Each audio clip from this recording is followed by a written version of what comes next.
Okay guys, so ang gagamitin natin ngayon na binil ay kulay blue.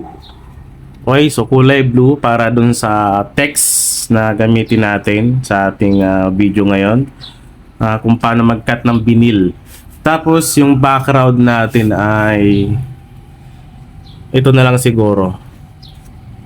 Kulay orange. Okay, so ano to guys sticker. Mahalataan nyo naman yan pag sticker, medyo iba yung texture di tulad dun sa pandamit. Pandamit ito glossy talaga siya na plastic sa ibabaw, hinihit press yan. Ito ay sticker lang. Ayan, so gagawa tayo ng ating cut ngayon sa binil gamit yung Cameo 4. Okay, so umpisahan na natin. Kulay blue and orange. Okay guys, so meron na ako ditong inopen kanina, tapos nag-type na rin din ako ng text para sa ating video ngayon para mas mabilis. Okay, so dito meron akong tinype na support lingkod bayan. Ayan, so ang settings ko dyan ay yung width niya ay 12 by 12 yung size niya. Tapos nyan ay isi-set na natin siya dito sa ating para makat na siya ng Cameo. So yung blade depth ko ay 3 lang kasi medyo bago pa yung ating Cameo, kaya lagyan natin 3. Yung force niya ay gawin natin 14. Ayan, so 14, tapos yung speed niya ay 5 lang. Okay, so kita naman nata dyan. So 5, tapos yung force natin ay 13. So click lang natin yung send. Okay. Okay guys, so na-ready ko na yung ating kulay blue para sa text natin. At nailagay ko na rin siya sa Cameo 4. So kiklik lang natin yung send para mag-cut na siya.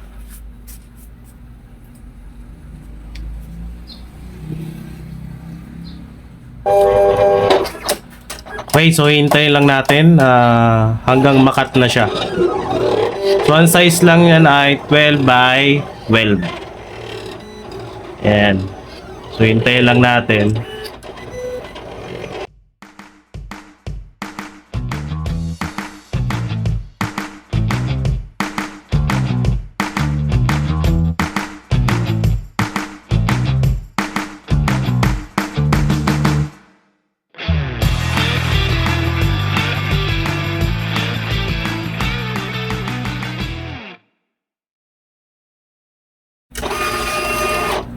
Okay guys, so natapos na siya. Tingnan natin kung maganda yung pagkakat niya.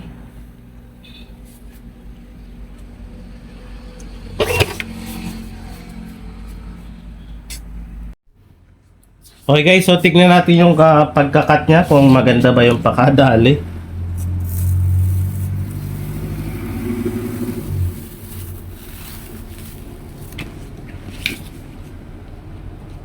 Okay, so hindi naman tagos yung ating kinat. Ayan, so iba kasi dyan tumatagos talaga eh. So tignan natin kung maganda yung pagkakat niya.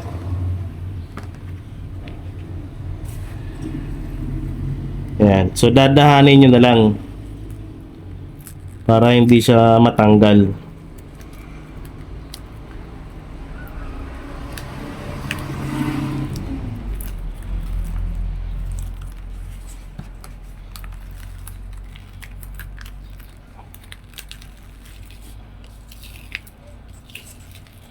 Okay, so mukhang okay naman siya.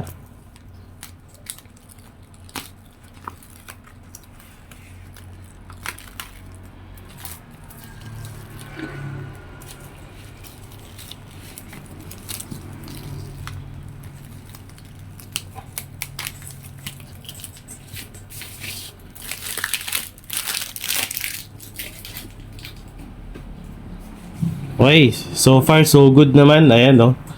So makikita nyo ay maganda yung pagkakat niya. Tanggalin lang natin yung ibang excess niya. So gamit itong ating pantanggal. Hindi ko alam kung anong tawag dito eh.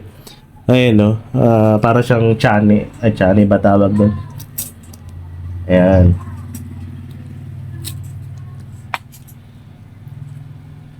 Yun, no? Para maganda.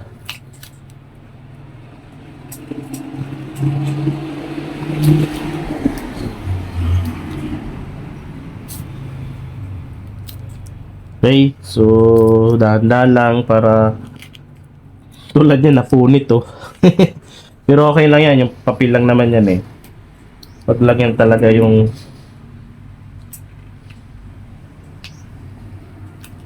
yan. Okay. Support lingkod bayan. Ayan o. So lalagay natin to dito sa ating background na ganito. So magkakat tayo ng mga 3 inches siguro. Okay? So para ilagay natin to. So ang gamit ko nga pala na transfer tip ay badon. Pero actually nung unang gamit ko siya hindi maganda. No choice na lang ako kasi ang laki nung nabili ko. Ang problema kasi pag maliliit yung letter, pag nilagyan ko ng transfer tape, sumasama. Yun lang yung experience ko. Pero tignan natin, di ba? Malay mo. Sa unang gawa ko lang pala. Malaman natin yan mamaya. Okay? So magkakat muna tayo ng ganito. Ito.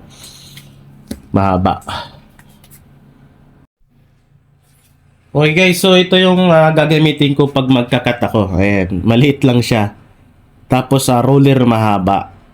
Okay, so kanya-kanyang diskarte lang din sa pag-cut kung ano yung ginagamit.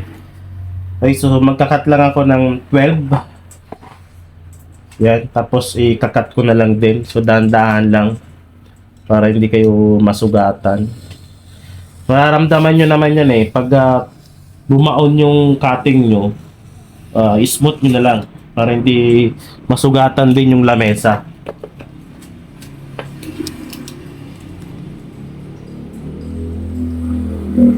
Yan. So, dahan-dahan lang para hindi masugatan. Yan, no? Di ba? Para iwas tupi din. Ayan, no? Kasi magka-crumple yan pag hindi nyo inayos yung latag ng binil. Yan. Okay, so meron na tayong isa. Ito. Gagawin natin dito, ikakat din natin to. Okay? Para maging dalawa. Yan. So ikakat lang natin siya.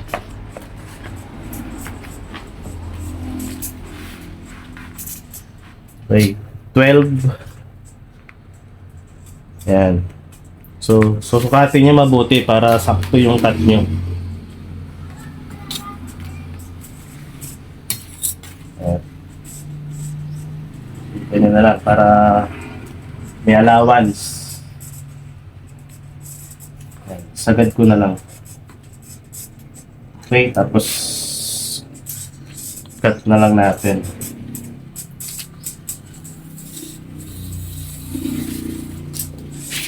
Ayan. Meron na tayong 12 para dun sa lalagay natin text. Okay? Okay guys, so ikakat muna natin ito para masukat natin kung gaano nga ba kalapad yung gagawin natin na pang likod niya or background niya or backing. Okay, so cut lang muna natin para matansya natin. Yan, so anoin nyo na lang kung sakto, mamaya ay bitin. Kaya kailangan na tatansyahin nyo na lang. Yan.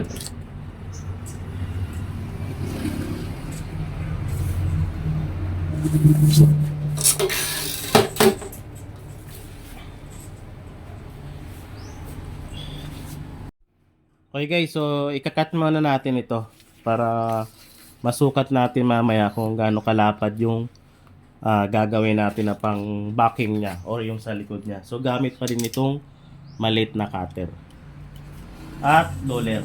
Okay, roller. Ayan. So aalayin nyo lang para pantay at para rin hindi kayo masugatan.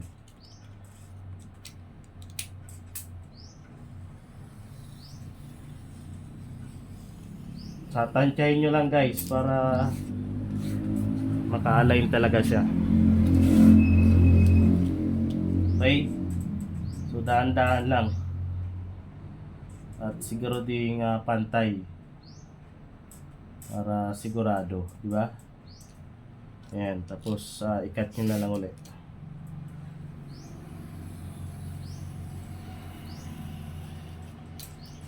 Yun. So meron na tayong dalawa. At yung last natin.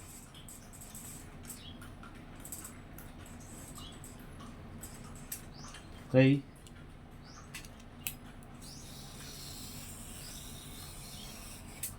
Yun. Yan. So meron na tayo. Tapos gagawin natin dyan, ito gugupitin natin para dito sa background natin. Okay?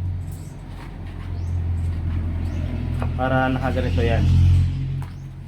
Ayun, no? Tatanggalin natin itong puti, tapos ididikit natin dito. So sukatin muna natin siya.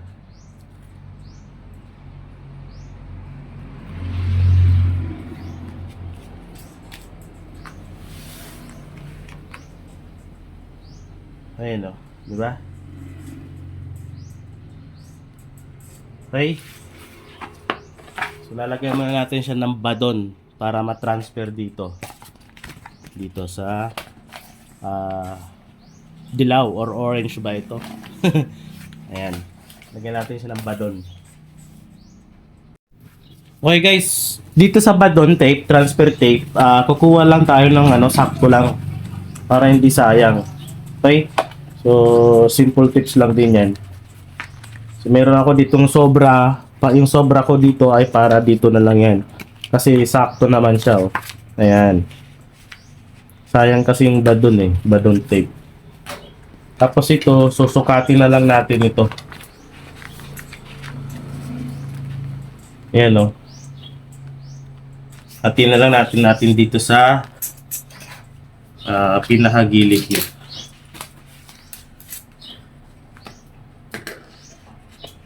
Para sakto lang. Para hindi sayang yung tape natin.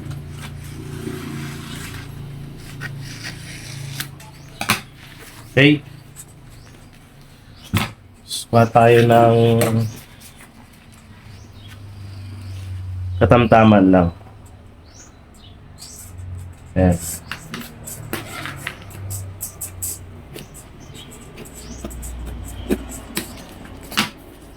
So, magagamit pa natin to.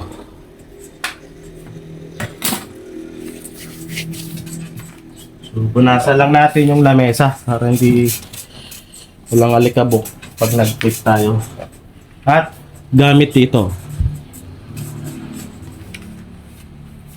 Okay, so unahin natin itong bayan muna. Bayad muna. Ayan. Masyadong malaki.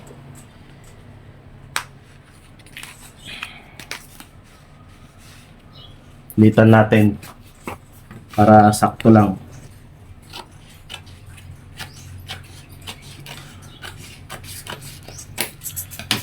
Okay. So lagay lang natin dito. I-tape lang natin.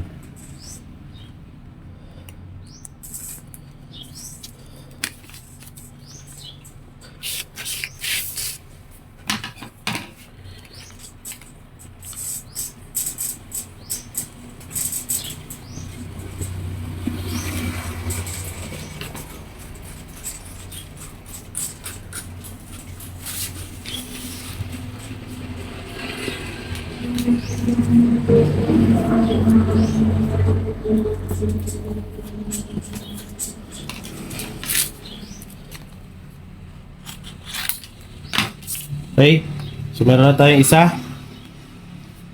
Gagawin natin dyan, lalagay natin dito.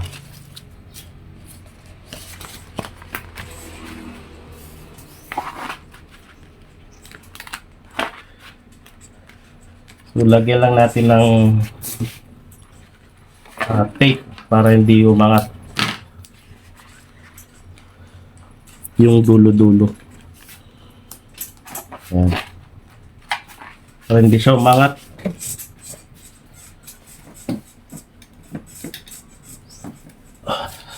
Okay. So, kabila uli. Para sigurado. Hindi siya yung bubuka.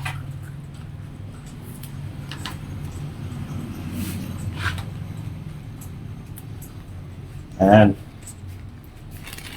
Tapos, ilagay na natin ito.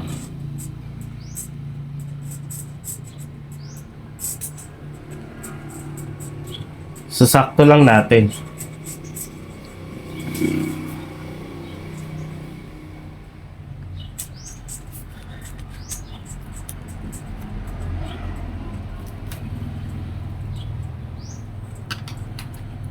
Tapos,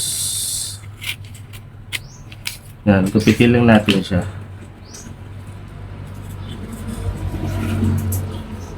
Ayan.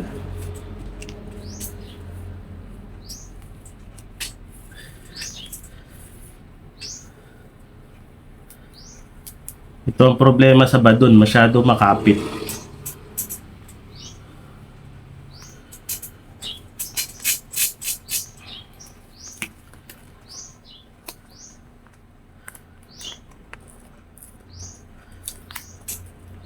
Tapos, tanggalin din natin sa kabila para dumikit.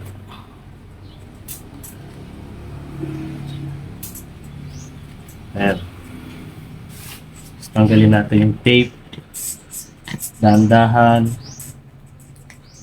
para hindi sumama.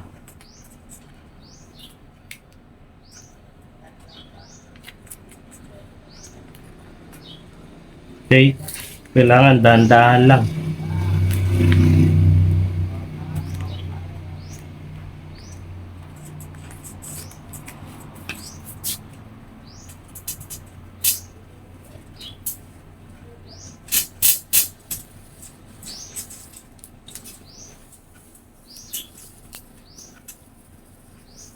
Yun. Diba? Meron na to. Itong lagay. Okay, so next natin yung support. Lagyan natin ulit siya ng badon. Badon tape.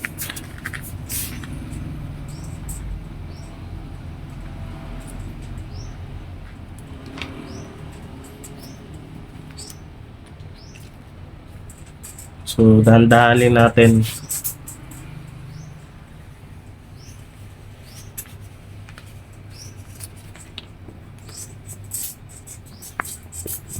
Okay, so pag ito wag niyo itatapon dahil magagamit pa natin yan. Diyan natin ibabalik yun.